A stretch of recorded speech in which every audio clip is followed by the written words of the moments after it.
Chairman and Dr. Wilson, welcome, and thank you for your great service to our nation. Very, very impressive. My state, the great state of Alaska, has been called by the father of the Air Force, Billy Mitchell, the most strategic place in the world. And right now we are the hub of air combat power for the Asia Pacific. With the F-35s coming, we'll have over 100 fifth-generation combat-coded fighters. We have an entire strategic airlift and mobility command and control with C-17s, KC-135s, AWACS, a whole host of air assets.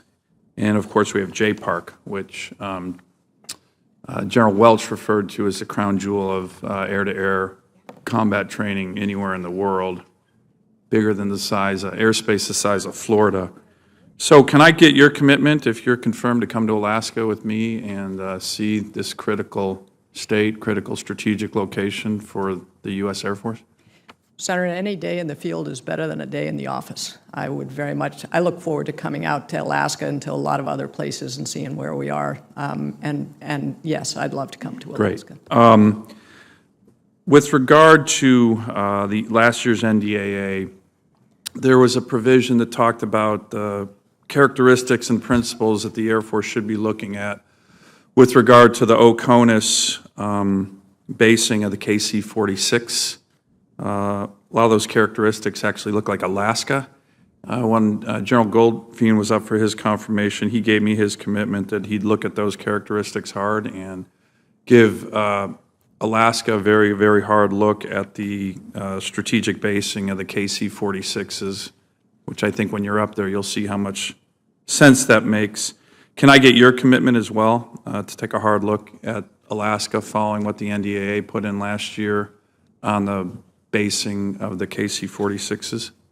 Senator, I will take a hard look, and I'll take a look at those criteria in the NDAA. And then there's been a lot of talk, actually a number of us sat in on a readiness hearing subcommittee in the armed services just yesterday with a number of the top generals in the Air Force testifying on the issue of readiness, on the issue of on the issue of ranges.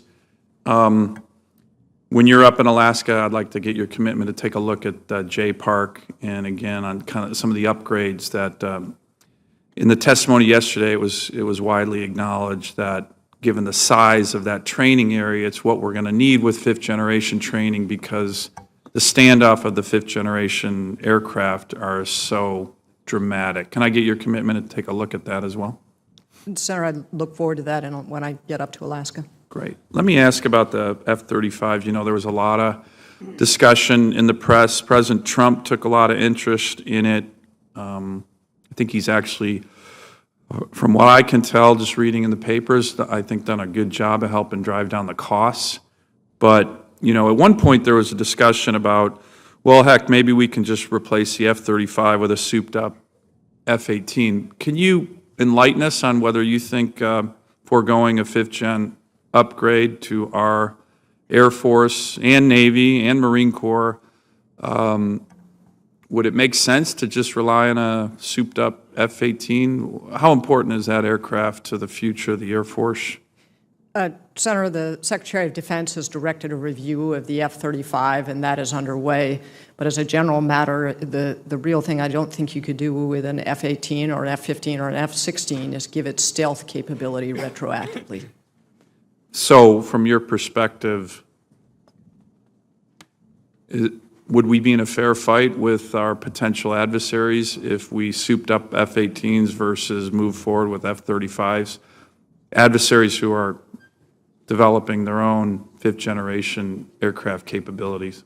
Senator, just what I've seen in the public press, the defense news kinds of things on Chinese capabilities, they are developing stealth capability. And I don't see how we can stop modernizing and expect to win a near-peer fight. And I'd rather have that fight be unfair and on our side. Well, I think with the cost reductions and the increase in the number of aircraft being produced, that'll also drive down the costs.